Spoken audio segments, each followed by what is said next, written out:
Extras, good morning. Federal legislation is expected to be introduced today to combat the problem of cyberbullying. Justice Minister Peter MacKay and Public Safety Minister Stephen Blaney will hold a joint news conference in Ottawa this afternoon as part of Bullying Awareness Week. MacKay has signaled earlier this year that he was planning new holistic legislation to tackle the issue, referencing 3 teens who committed suicide after being cyberbullied, including BC's Amanda Todd. The legislation is expected to combine education with changes to the criminal code. According to a new police document, Toronto Mayor Rob Ford has been filmed, quote, consuming what appears to be a narcotic, end quote, in a video dated from February of this year. The latest allegations contradicted Ford's repeated claims that he hasn't used drugs in more than a year. Earlier this month, Ford admitted to smoking crack cocaine in a, quote, drunken stupor, but as he repeatedly said, he hasn't done any drugs since. The police document outlines several allegations against the mayor, including abusing his staff, misusing taxpayer money, and actively avoiding ethnic events. Meantime, Rob Ford's primetime television show has been canceled after just 1 episode.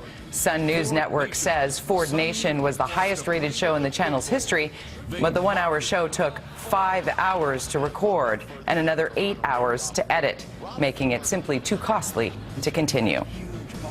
Police are investigating a hit-and-run along the Surrey-Langley border. A skateboarder was hit at 196th Street and 72nd Avenue late yesterday afternoon. He was rushed to hospital, but his injuries are reportedly not life-threatening.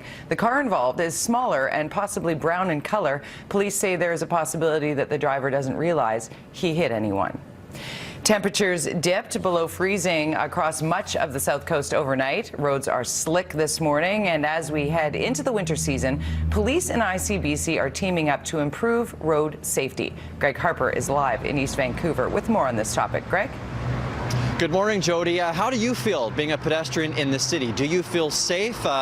Answers to that question in moments. First off, pedestrian safety, that's the focus of ICBC and police who are partnering up province-wide. Here at Commercial and Broadway, there were volunteers out yesterday. They were handing out reflectors. Their goal to try and raise awareness. According to ICBC, on average in our province, there are 550 accidents involving pedestrians each year, and this is just in November and December. And that's a spike, an 86% increase compared to the summer months of July and August. So I'm asking you, how do you feel being a pedestrian in the city? I've seen a lot of speeding. I've seen a lot of speeding, unsafe driving. Almost all the time, I'm seeing something crazy happen. If it's not it's usually somebody behind the wheel doing something, or somebody saying something bad back to them.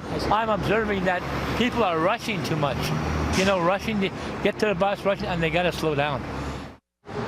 Also, a recent survey has found only 20% of the public feel safe when crossing the street when it's dark, in particular when it's raining. The good news there, Jody, it's not raining today. Must be careful out there regardless of the weather. Thanks so much. Greg Harper reporting for us this morning from East Vancouver.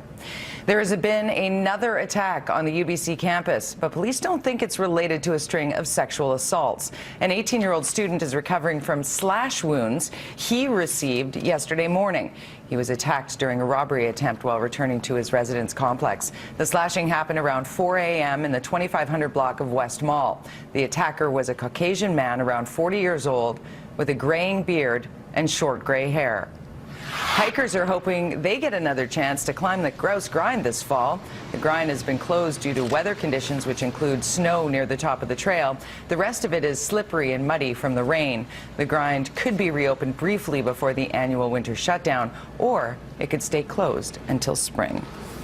The Canadian Association of Emergency Physicians says the state of our country's emergency rooms amounts to a public health crisis. The group released the damning allegations in a paper and have dubbed today National Emergency Medicine Day. The paper claims BC's hospitals have improved in recent years, but still face tremendous waits and a lack of beds. Surrey Memorial Hospital has been making headlines in recent weeks for ER overcrowding issues, despite a new emergency room. 6:35 now, time to get you up to speed in the world of sports. If you missed the Canucks game last night, James Cybulski delivers the bad news from the Connected Studios.